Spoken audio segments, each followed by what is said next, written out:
O conteúdo que você ouvirá na sequência não é indicado para menores de 14 anos. Olá, amigos, eu sou o Dom e esse é o Crimecast, podcast sobre crimes reais. Welcome to this podcast.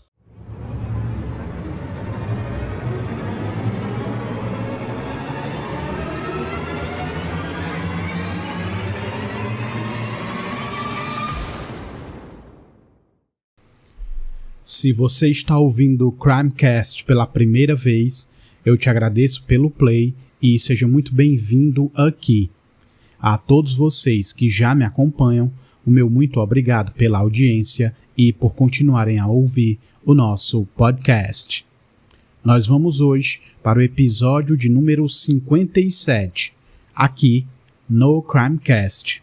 Mas antes, eu quero pedir a vocês para seguir o Instagram do Crimecast, que é o Crimecast_podcast. Compartilhem o Instagram e compartilhem também os episódios, para que mais pessoas conheçam o nosso podcast e eu possa continuar trazendo conteúdo para todos aqui. O link que o levará direto para o perfil do Instagram estará na descrição desse episódio.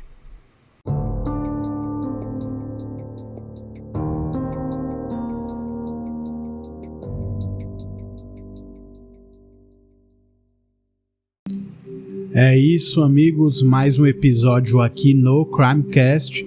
Nós vamos hoje para o episódio 57. Então, uma coisa que eu queria falar, amigos, é antes da gente começar o episódio, eu só queria falar o seguinte: a página do Crimecast no Instagram, ela tá aí sendo movimentada, certo? De uns tempos para cá eu venho dando mais atenção, inclusive quem me acompanha lá pelo Instagram vem vendo aí bastante conteúdo, né?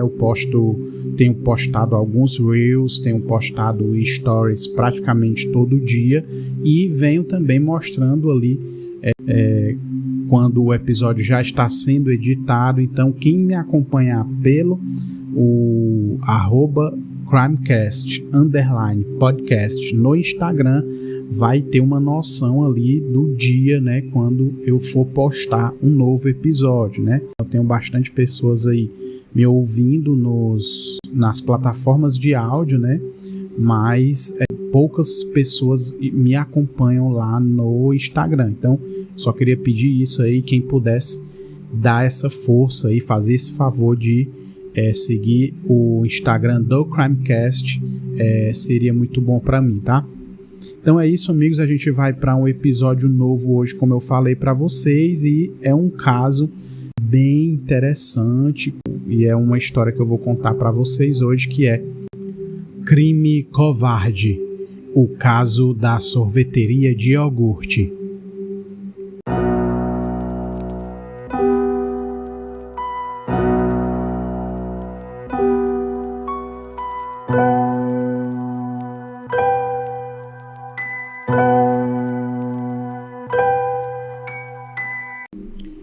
Todos os cidadãos de Austin, Texas, ficaram aterrorizados quando souberam o que aconteceu na sorveteria de iogurte em 1991. Austin era uma cidade menor nas décadas de 1980 e 90, com Dallas e Houston sendo os grandes centros naquele período. Sonora Thomas é a irmã de Eliza Thomas, uma das funcionárias da sorveteria. Sonora conta que tinha 13 anos em 1991 e sua irmã era 4 anos mais velha que ela, ou seja, Eliza tinha 17 anos quando trabalhava na sorveteria. Sonora diz que Eliza era muito sociável e sempre teve vários amigos. A jornalista que cobriu o caso Alicia Dance, diz que Eliza Thomas estava terminando o ensino médio e que era uma garota como todas as outras, que gostava de roupas e maquiagem, mas que também gostava muito de carros, de consertar carros. Sonora afirma que o pai delas ensinava Eliza sobre como consertar carros desde que ela era mais nova. Sonora diz também que outra coisa da qual a irmã gostava era de animais e que sempre que ela via algum animal precisando de socorro, ela prontamente pegava para cuidar. O sonho de Eliza Thomas era ser veterinária.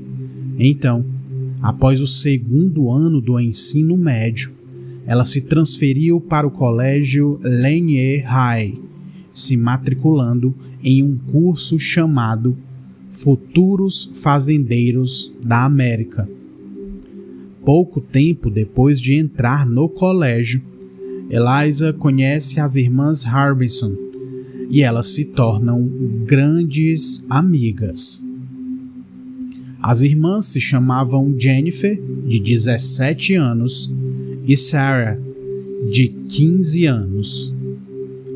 Jennifer e Eliza trabalhavam na sorveteria local chamada I Can't Believe It's Yogurt. Sonora Thomas explica que a sorveteria era a pequena loja de sorvetes da cidade. Então, as amigas de Eliza sempre passavam por lá para conversar. E aí, amigos, tem o relato da autora de um livro sobre esse caso. Beverly Lowry escreveu o livro Who Killed These Girls? Beverly diz que passou 8 anos trabalhando no livro sobre o caso. Beverly conta como foi aquele dia em que tudo aconteceu.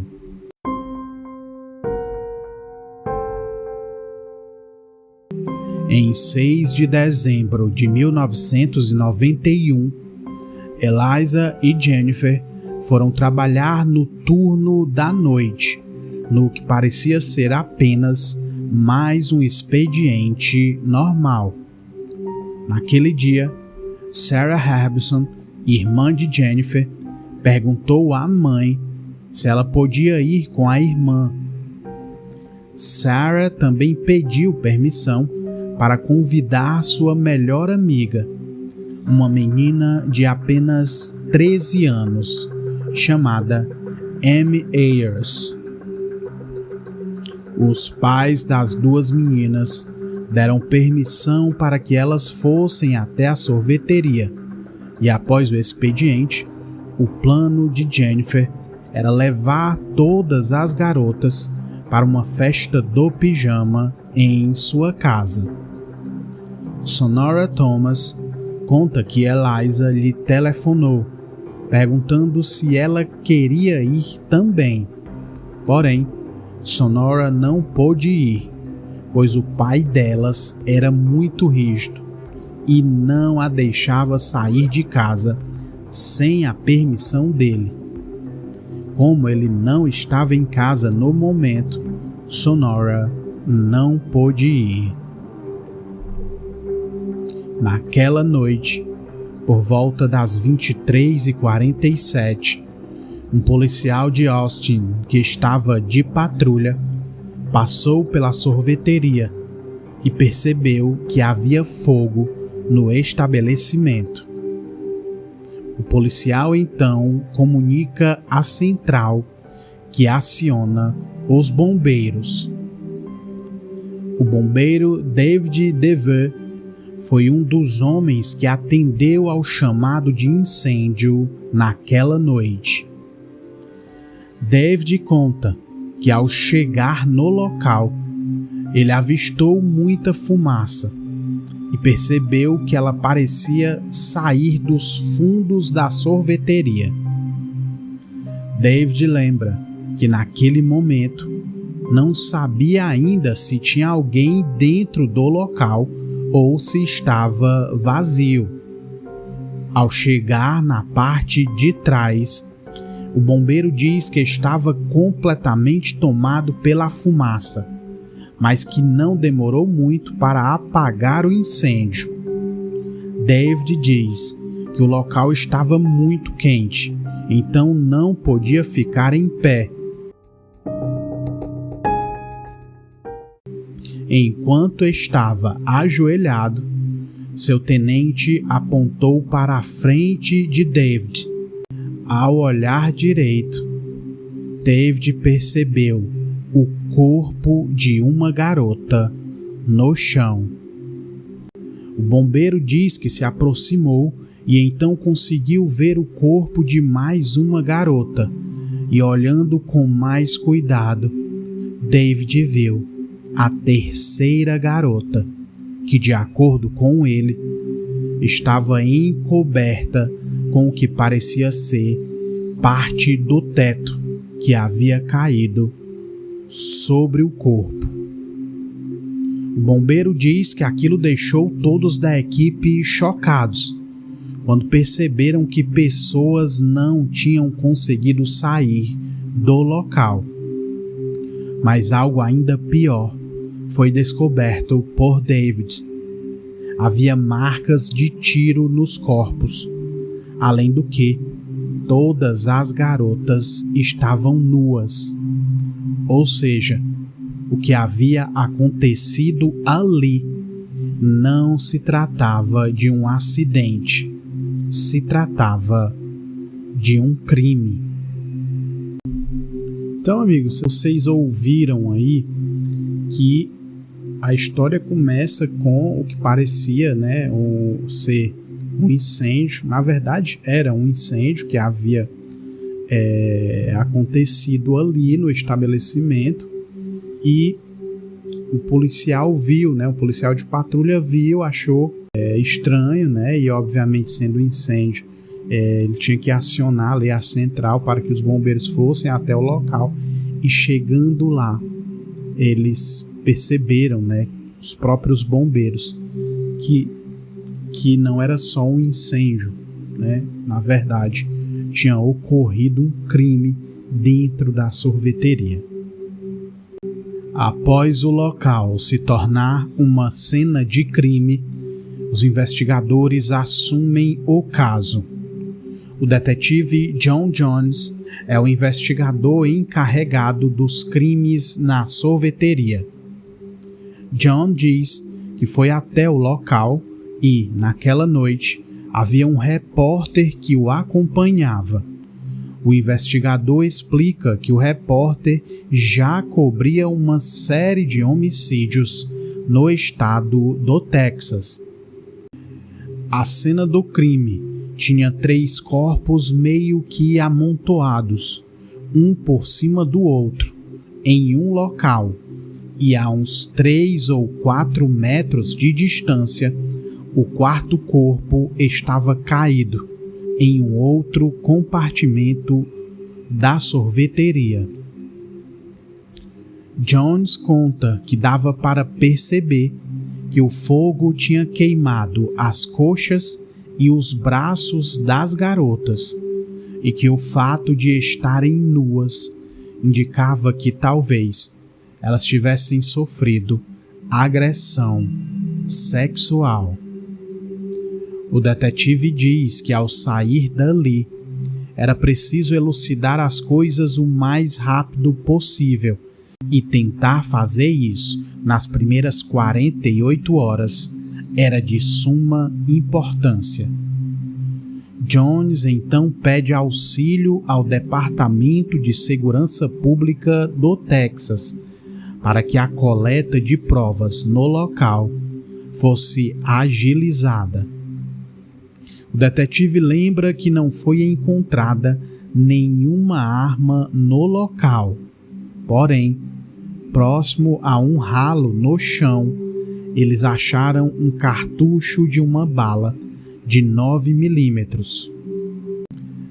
O investigador volta sua atenção para descobrir se as garotas tinham sido molestadas sexualmente. Então, não queriam tocar nelas até a chegada da perícia. As amostras dos 4 corpos foram coletadas no local e depois foram liberados para o necrotério. Durante o trabalho da perícia, os investigadores conversaram com o gerente da sorveteria de iogurte e foi ele que informou aos policiais que o turno da noite estava sendo feito por 2 garotas de 17 anos, Eliza e Jennifer. Sonora Thomas se recorda que estava com o pai e lá pela 1 da madrugada eles já estavam dormindo quando foram acordados com batidas fortes na porta da frente da casa. Eram 2 policiais trazendo a notícia de que Eliza podia ser uma das vítimas, mas que ainda aguardavam a confirmação após o término da autópsia.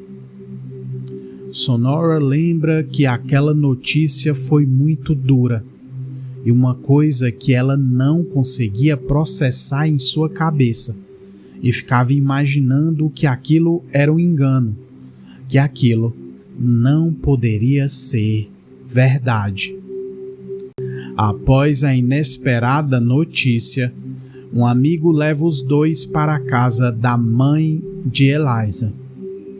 Enquanto isso, na casa dos Harbison, a mãe de Sarah e Jennifer, chamada Barbara, abria a porta de sua casa para os policiais. Por conta do protocolo, os policiais primeiramente perguntam à mãe das meninas onde as filhas dela estavam. Barbara responde que as meninas estavam no quarto delas, que ficava no andar de cima da casa.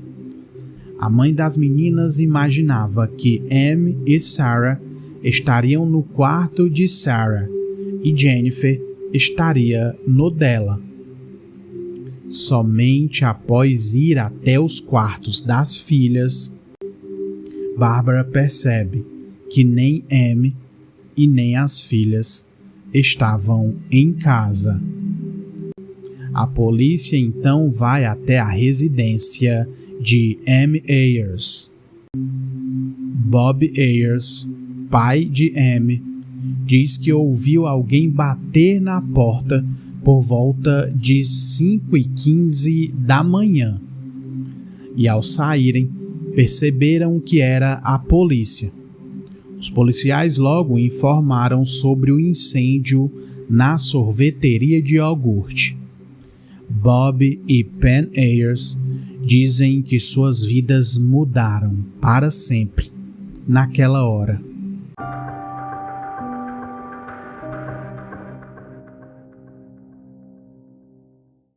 Então, amigos, para ficar bem claro, Jennifer e Eliza eram as 2 garotas que trabalhavam na sorveteria, eram funcionárias da sorveteria, né?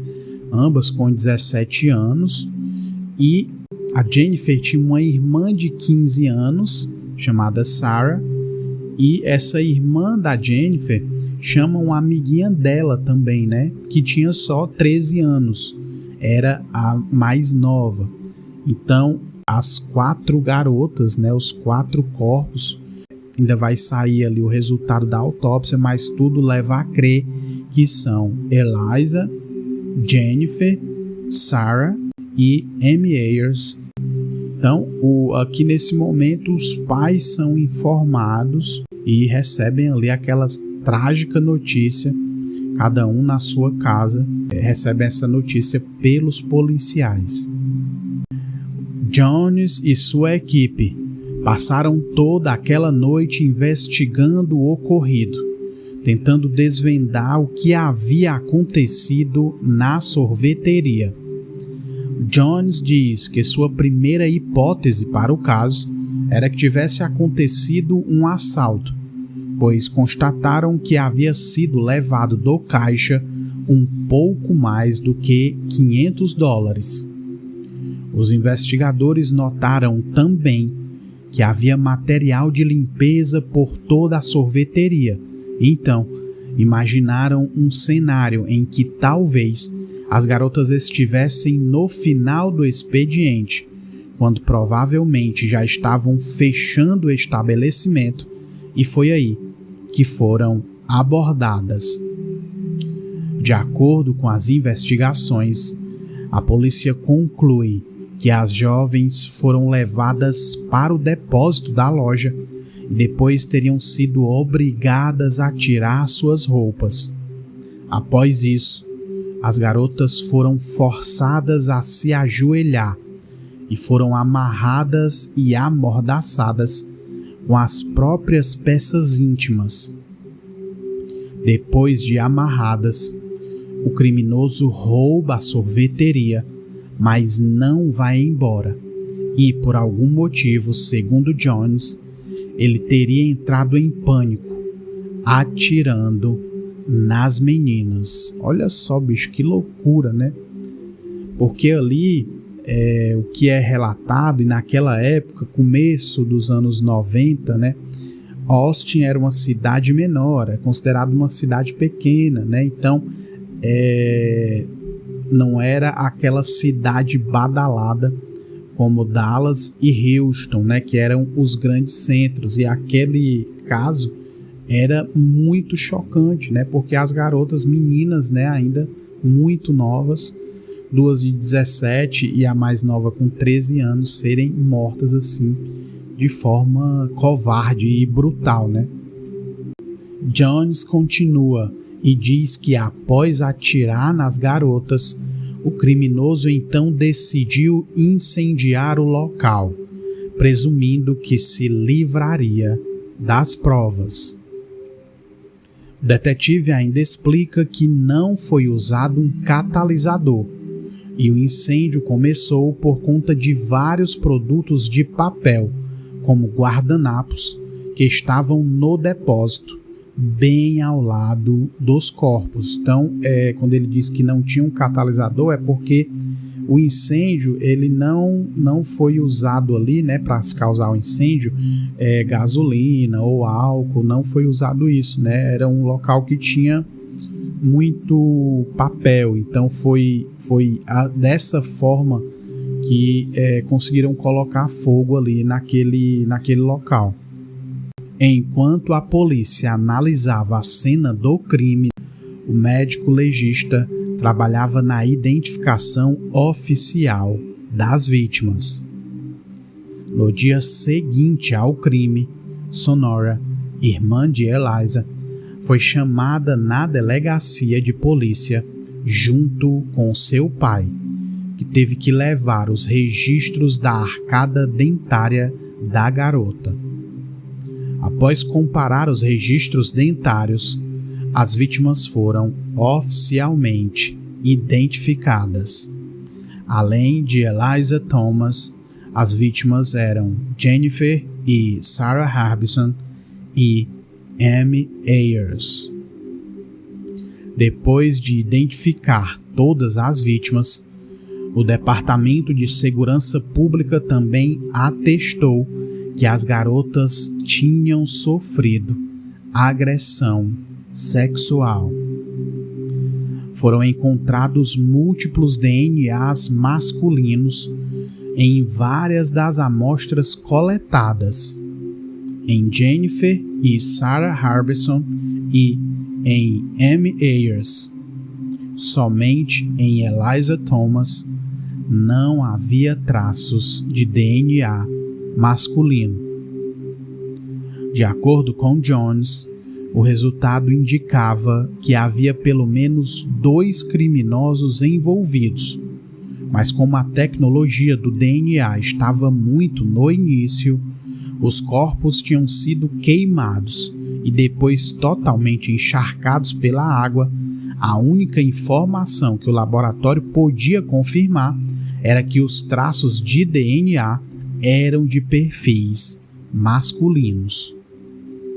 A polícia analisa todos os resultados da autópsia e as informações colhidas na cena do crime para tentar entender como foi toda a dinâmica do crime. Jones diz que todas as garotas foram atingidas na cabeça com tiros de uma arma calibre 22 e, após isso, 3 corpos foram amontoados juntos.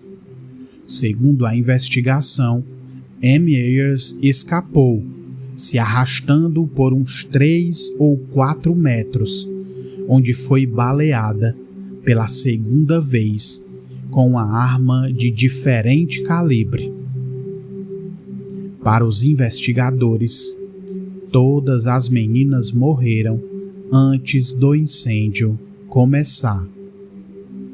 Outra informação importante para a investigação era de que a caixa registradora da sorveteria tinha resistido ao incêndio.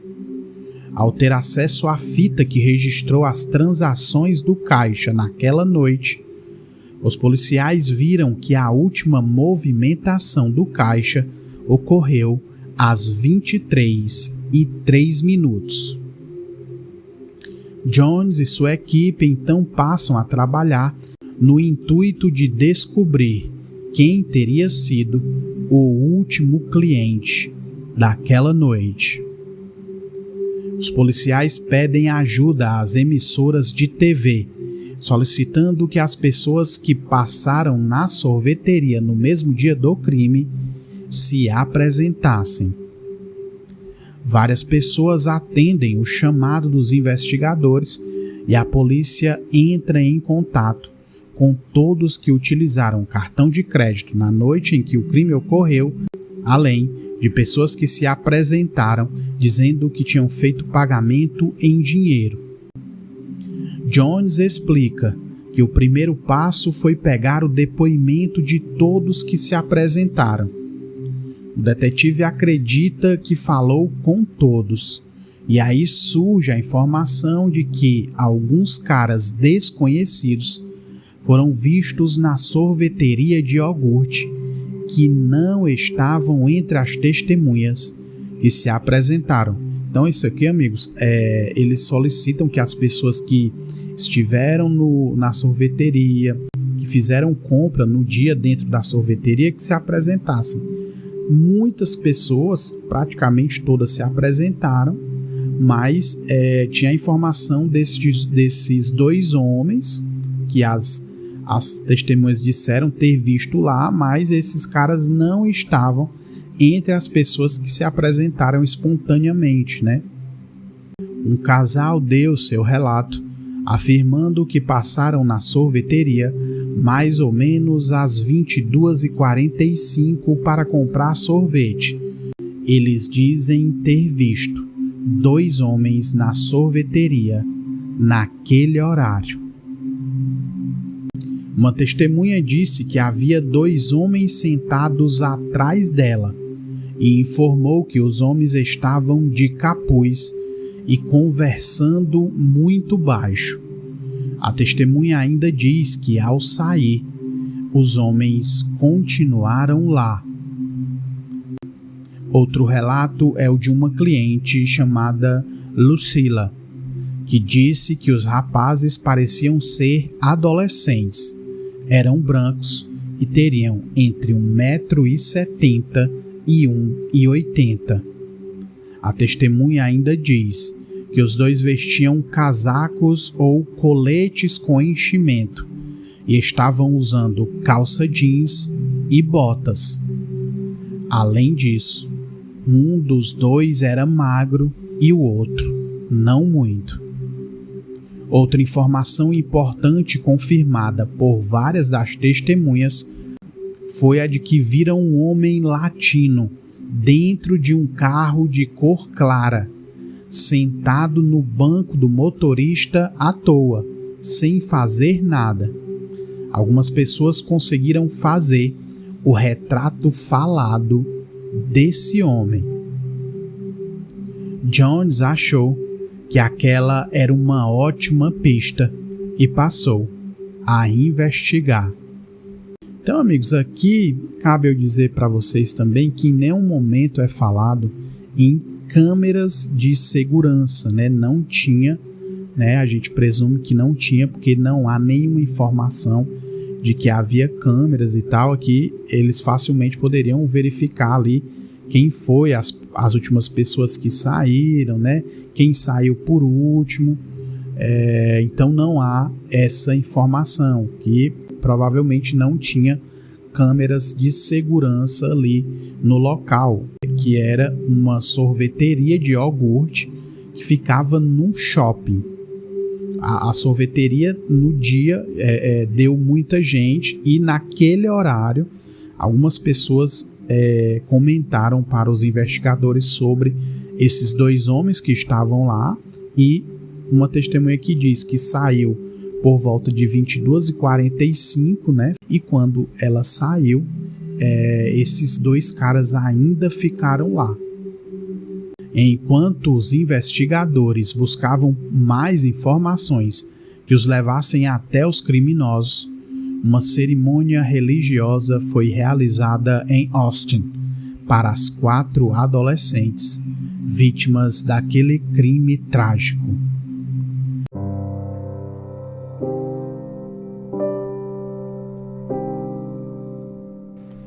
Beverly Lowry diz que o funeral recebeu bastante gente.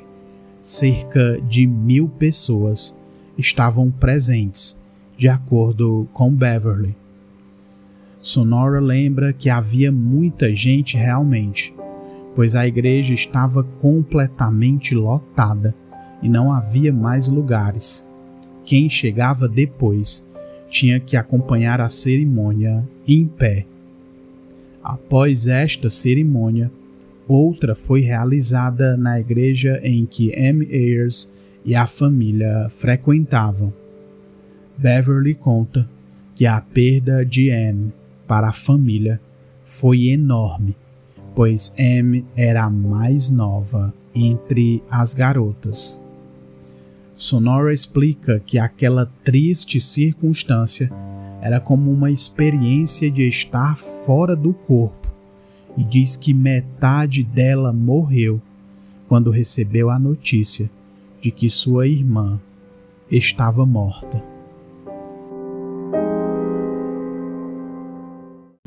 Então, cara, muito complicado, né, bicho? A Sonora, né, que era a irmã mais nova da Eliza, só tinha 13 anos, receber aquela notícia, uma notícia assim de repente, né? Não deve ser muito fácil, né? Com certeza. Então, era uma situação ali muito difícil para os familiares. Durante esse meio tempo, a polícia de Austin decide abrir uma linha no Disque Denúncia. Após a primeira semana, a história do crime na sorveteria de iogurte se espalha por todo o país, e os investigadores passam a receber milhares de dicas e informações por semana. No dia 14 de dezembro, 8 dias após o crime, um jovem chamado Maurice Pierce estava no shopping North Cross quando, por algum motivo, abriu o casaco e mostrou a alguém que ele estava armado. A pessoa então avisa ao segurança do local que o rapaz tinha mostrado uma arma. Antes de deixar o shopping, Maurice foi abordado pelo segurança, que o obrigou a entregar o revólver. Maurice Pierce, de 17 anos, estava com uma arma calibre 22. Após ter sido flagrado com o revólver, o jovem foi conduzido para o centro juvenil em Austin. Às 23 horas daquele mesmo dia, um detetive foi até Morris e deu início a um interrogatório.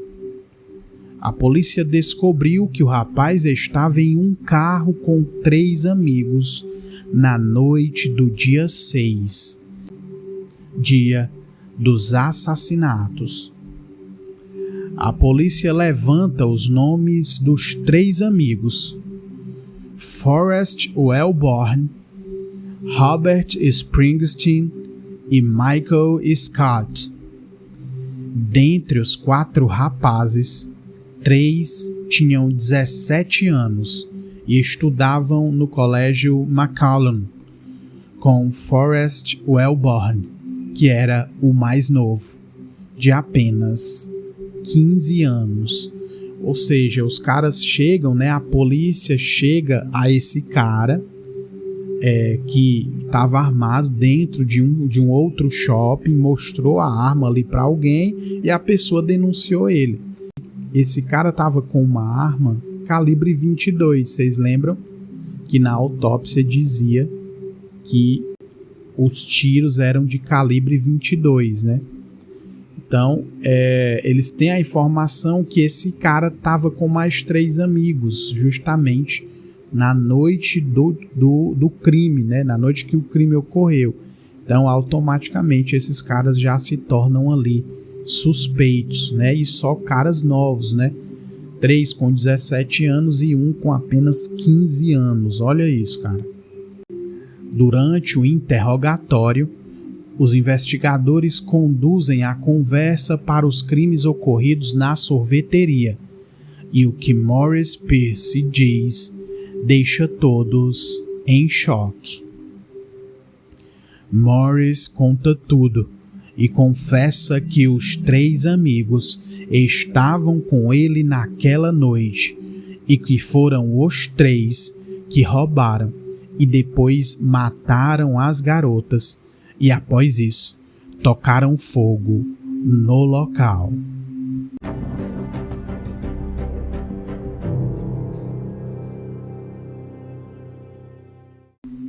Ou seja, Pierce não assume que cometeu os crimes e diz para o detetive que estava apenas dirigindo o carro. A polícia então procura e conversa com Michael Scott e Robert Springsteen.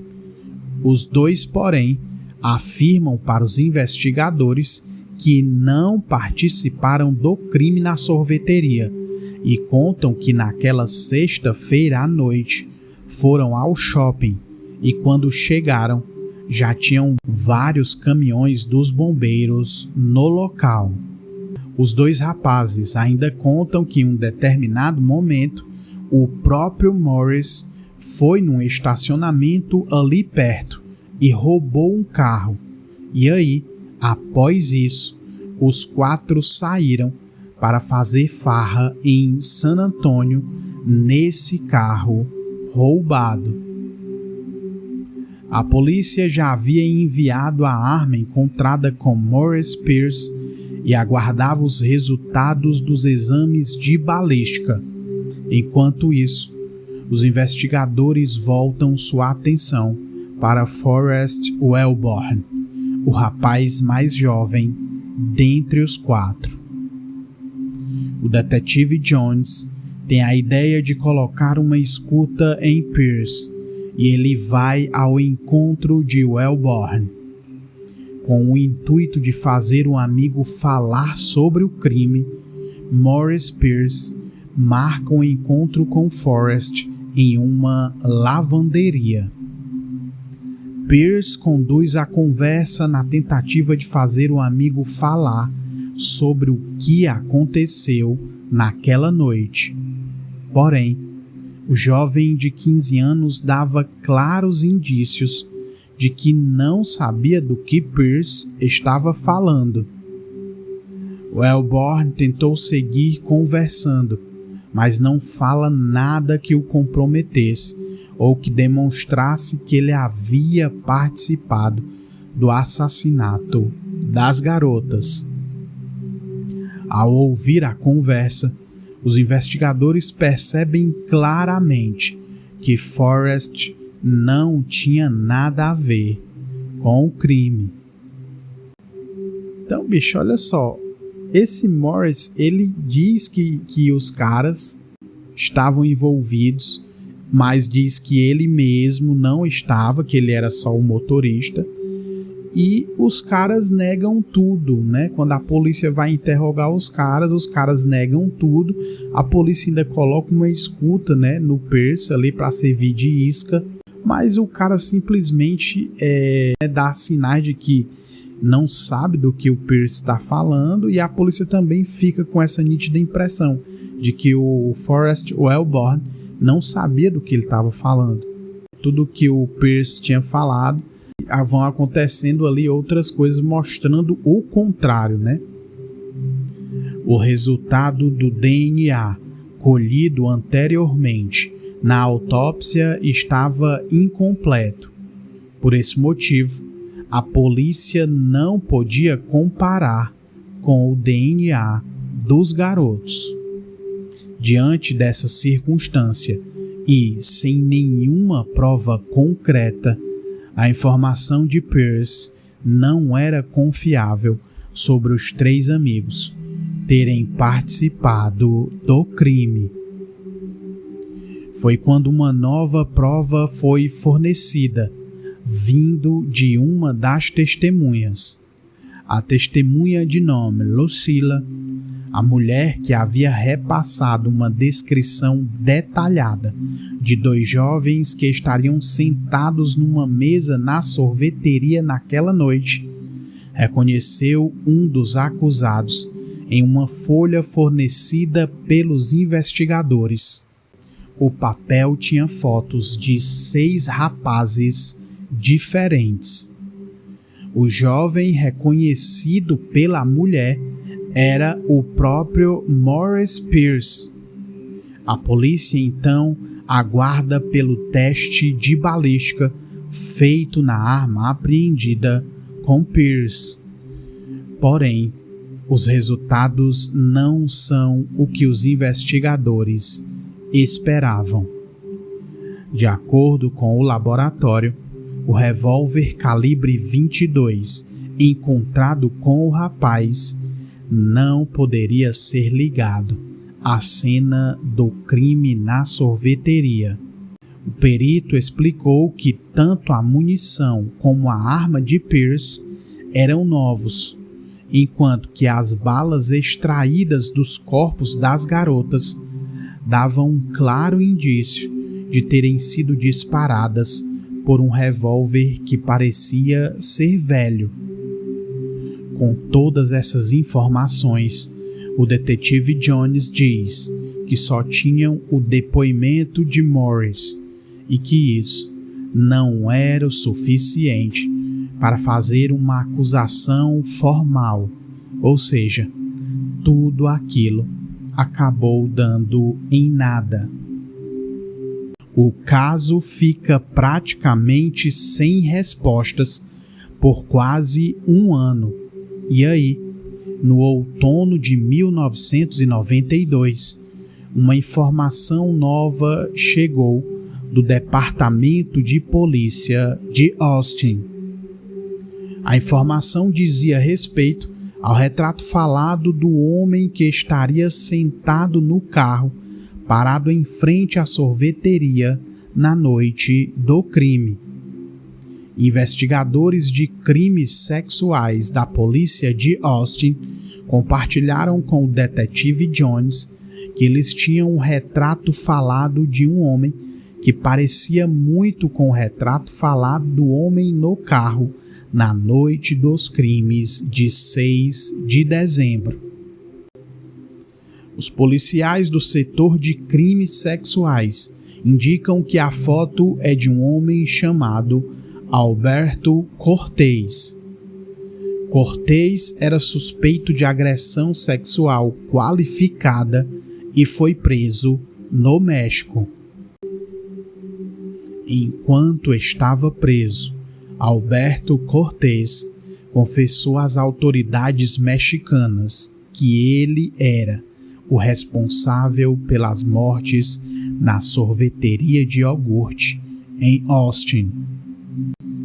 Porém, havia algumas inconsistências na confissão feita por Alberto Cortez. O detetive Jones diz que o homem afirmava ter usado um revólver calibre 38 para atirar nas garotas. A gente sabe que a arma usada foi calibre 22, né? Além disso, Cortez diz que despejou gasolina no local e ateou fogo em tudo. Ou seja, Alberto Cortez não poderia ser o criminoso responsável pelo crime na sorveteria.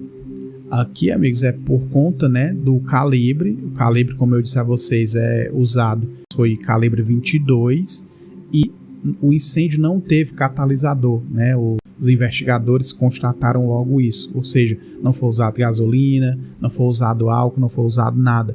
E aqui o cara dizia isso também, então aquela confissão dele não tinha mais credibilidade, né? Já se passara mais de um ano desde o crime e as famílias das garotas continuavam a sofrer por não ter nenhuma resposta das autoridades. Vários anos se passaram e em todos eles, durante o mês de dezembro, o crime era relembrado com o intuito de saber em que situação estava a investigação, mas a dura realidade era que a polícia de Austin não foi capaz de resolver o caso. E aí, somente no ano de 1999, mais especificamente em 31 de agosto, o FBI desenvolveu um novo perfil de criminosos para auxiliar os detetives na tentativa de encontrar um suspeito para o caso. O perfil era o seguinte: os criminosos eram jovens, desorganizados e teriam deixado a cidade após os assassinatos. Vocês lembram que os caras, né, os garotos que foram considerados suspeitos lá na época, eles mesmos diziam, né, eles negaram e diziam que tinham pego um carro e tinham ido para San Antônio, para outro local. Então esse perfil ali meio que batia, né, com eles. O perfil batia justamente com Morris Pierce e os três amigos, Wellborn, Springsteen e Scott. Os rapazes foram investigados há quase 8 anos atrás e atualmente tinham uma condição totalmente diferente de 1991. Morris Pierce trabalhava em um armazém no Texas e tinha uma filha de 7 anos de idade. Forrest Wellborn tinha aberto uma oficina mecânica. Michael Scott havia se casado e trabalhava fazendo concertos, e Robert Springsteen se mudou para a Virgínia Ocidental, onde se casou e se tornou gerente de um McDonald's. A polícia decide chamar os 4 homens para interrogá-los novamente. Springsteen foi interrogado pela polícia da Virgínia Ocidental, local onde ele morava no momento. Os investigadores já tinham falado com Pierce, Springsteen e Wellborn, porém não conseguiram nada e nenhuma informação com os 3. Então, focou suas atenções em Scott e, após alguns dias insistindo, Michael Scott acabou confessando. Em trecho do depoimento de Michael, ele diz aos detetives que tinha ficado com receio sobre o que os amigos podiam ter dito sobre ele e que tinha ficado com medo de que eles tivessem falado algo que o comprometesse. Scott foi interrogado por mais de 20 horas no total. No início, Scott dizia que não sabia de nada sobre o que os policiais estavam perguntando. Porém, em dado momento, um dos investigadores lhe mostra a arma usada no crime e Scott acaba confessando que atirou nas garotas. Após Michael Scott confessar, a polícia de Austin usa sua confissão contra Robert Springsteen, que também acabou confessando em seguida. Depois de mais uma confissão, os 4 homens então são presos. A polícia acusou os 4 homens de homicídio qualificado. Sonora Thomas diz que todos ficaram um pouco chocados com a notícia e, em seguida, pensaram se, dessa vez, essas confissões seriam verdadeiras. E vocês lembram que já tinham pego um cara lá, né, no México, que tinha confessado o crime, mas quando foram pegar o depoimento dele, o que ele dizia não batia com o que tinha ocorrido, né? Então descartaram a confissão dele. Por isso que a Sonora, né, ficava imaginando se aquilo também era ou não verdadeiro, né, a confissão desses outros 2 caras. Com 2 confissões em mãos, a polícia agora fazia de tudo para tentar as confissões dos outros 2 homens, Wellborn e Pierce. Wellborn continuou afirmando em depoimento que não sabia do que os policiais estavam falando. Ele tinha um advogado que era considerado um excelente profissional e o auxiliou muito bem naquele primeiro momento das prisões. Wellborn acaba não sendo processado, pois não havia nenhuma prova concreta contra ele. A polícia também não conseguiu ligar nenhuma prova a Morris Pierce e ele também não é processado. Olha isso. A polícia passou mais de 3 anos tentando encontrar algo concreto que os ligasse ao crime, porém não achou nada. Por esse motivo, o procurador de Austin se vê obrigado a retirar as acusações contra Pierce e Wellborn e deixa somente os outros 2 como réus no caso, Springsteen e Scott. A acusação era muito grave e havia a possibilidade dos 2 pegarem a pena de morte. 2 caras acabam confessando e os outros 2 não. E não há provas ali que sejam capazes de colocar esses outros 2 caras como réus também. A escassez de provas contra eles é tão grande que o procurador tem que retirar as acusações. Mesmo eles passando anos presos, os caras não conseguem provas contra eles 2 e eles não confessam nada, então eles não são processados. Olha isso. E aí a gente vai ouvir agora o relato do juiz do caso, né? O juiz Mike Lynch presidiu o julgamento dos 2 rapazes e explica que o ponto forte no caso foram suas próprias confissões. O primeiro a ser julgado foi Robert Springsteen, em abril de 2001.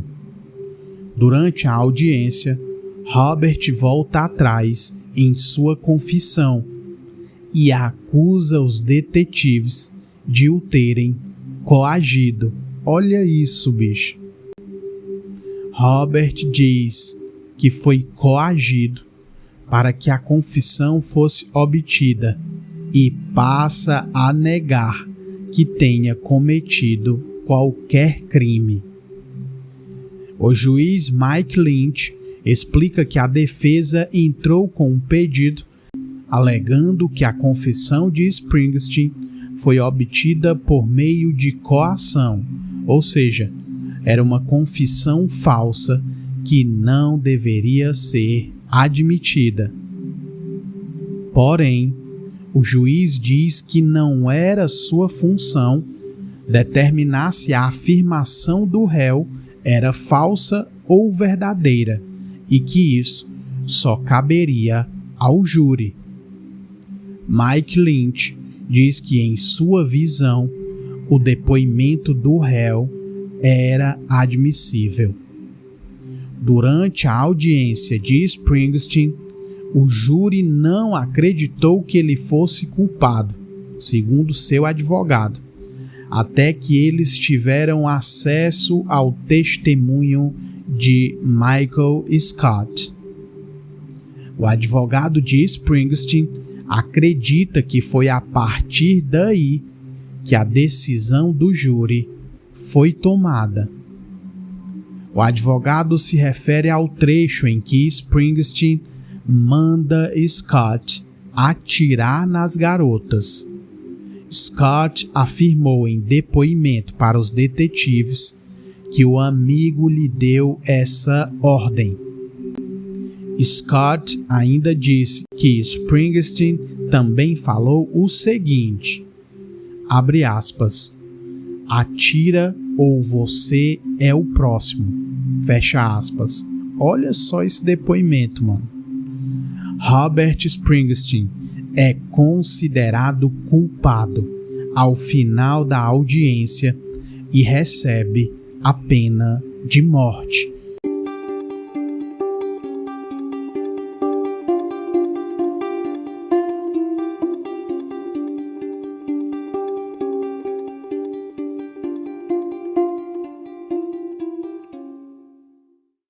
Mano, vocês entenderam, cara, isso aqui? O Springsteen, quando ele é julgado, ele já alega também que a confissão dele foi forçada, né? E que ele foi coagido a confessar um crime e que ele diz que não cometeu, na verdade, nenhum crime. Só que os caras usam o depoimento, né? Que o outro cara, o comparsa dele, no caso, né, o Michael Scott, deu. E esse depoimento, o Michael Scott diz que inclusive o Springsteen mandou ele atirar nas meninas e que se ele não atirasse, ele seria o próximo, ou seja, ameaçou, né? Então é com isso, segundo o advogado, que todo o caso muda ali de forma que não é favorável ao Springsteen e ele acaba sendo condenado à pena de morte. Michael Scott foi julgado em setembro de 2002.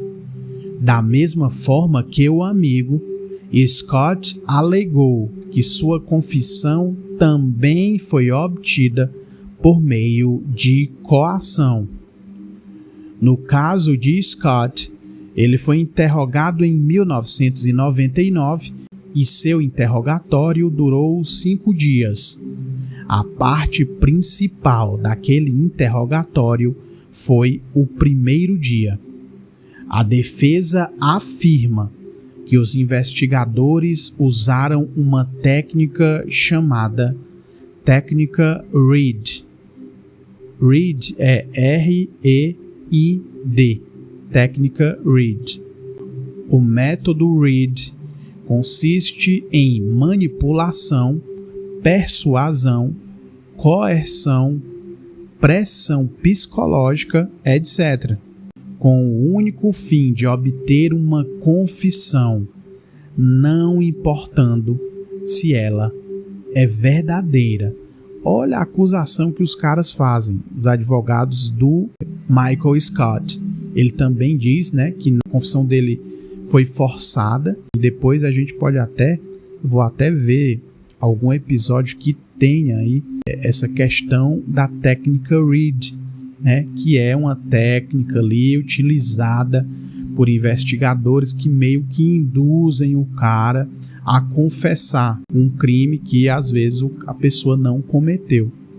Os advogados sustentam que essa técnica não é aceitável, pois leva a confissões falsas das pessoas.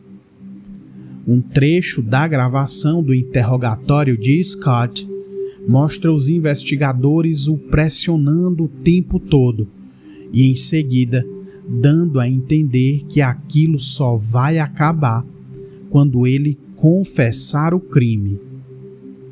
Para todos os efeitos, a defesa de Scott assume a estratégia de contestar o que ele mesmo disse em depoimento. Os advogados compararam o que Scott falou em depoimento com a cena do crime e mostraram que algumas coisas que ele falou simplesmente não batiam. Porém, mesmo com todo o esforço da defesa em mostrar que as informações não batiam, Michael Scott é condenado à prisão perpétua. Para as famílias, aquilo parecia que era finalmente a justiça sendo feita. Sonora Thomas diz que aquele resultado parecia confiável e, para ela, os dois eram realmente culpados. Então ficou feliz quando os dois foram condenados. Porém, pouco tempo depois, o caso de Springsteen entrou em recurso automaticamente. Isso fez com que o advogado de Scott também entrasse com um pedido de recurso. Os advogados dos dois homens alegaram que os direitos da Sexta Emenda de ambos tinham sido violados. A defesa dos dois diz que o fato das confissões dos comparsas terem sido utilizadas no caso configurava violação da Sexta Emenda. O juiz Mike Lynch explica que, em 2004, a Suprema Corte criou uma regra emergencial que era a seguinte: depoimentos dados a autoridades policiais durante um interrogatório por outros acusados seriam considerados duvidosos e inadmissíveis. O juiz diz que havia o receio de um acusado fazer uma confissão sempre colocando a culpa maior na outra pessoa. Dessa forma, o juiz determinou para a promotoria que eles teriam que elaborar uma nova acusação contra os dois homens, mas sem poder utilizar as confissões dentro do novo caso. Olha só, bicho, a reviravolta. Eles evocam ali, né, a Sexta Emenda. Eles dizem que essa Sexta Emenda foi violada por conta disso e era algo que realmente estava na lei. Os caras tinham usado depoimentos de comparsas, né? E isso não era permitido, né? Por essa questão simples, que o cara que confessava algo, que dizia que estava confessando algo, ele podia muito bem jogar toda a culpa, ou boa parte da culpa, né? Na outra pessoa, para poder se safar, né? Olha isso, cara. Passam-se mais de 3 anos após aquilo, e os dois continuaram na prisão, com os promotores adiando os pedidos de um novo julgamento, até que, em março de 2008, uma revelação chocante sobre o caso vem à tona. Então, olha isso aqui. O pior, amigos, é o que vocês vão ouvir agora. Prestem atenção. Por conta do avanço da tecnologia de DNA, as amostras vaginais coletadas nas garotas foram examinadas novamente. Dessa vez, o perfil de DNA traz o resultado como um perfil completo de DNA. A polícia então coleta amostras dos 4 rapazes. Ao comparar as amostras dos rapazes com o DNA masculino encontrado nas garotas, o resultado deixa todos atônitos. O resultado não era compatível, ou seja, isso excluía todos os 4 rapazes. Nenhum deles estava envolvido no ocorrido naquela noite.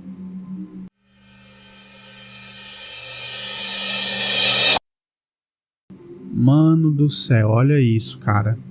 Depois de muitos anos, essa tecnologia do DNA, ela foi, avançando e foi ficando cada vez mais avançada, Quando acontece isso, eles testam novamente e a amostra que eles conseguem naquele momento, já muitos anos depois, é uma amostra de um perfil de DNA, um perfil completo. E quando eles testam e comparam com o DNA dos 4 caras, não bate com nenhum deles. Ou seja, os caras não foram os responsáveis pelaquele crime. Olha isso, bicho. Imediatamente após aquela informação bombástica, a procuradora de justiça vai à TV e anuncia que o caso será encerrado e que os rapazes não seriam mais indiciados.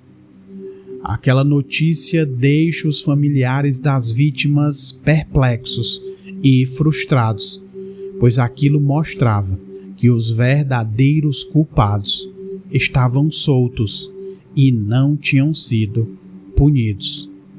O perfil completo de DNA masculino foi inserido em um banco de dados, porém, nunca foi encontrada uma compatibilidade para ele, e o caso foi arquivado. Até hoje, mais de 30 anos depois, o caso da sorveteria de iogurte continua sem solução.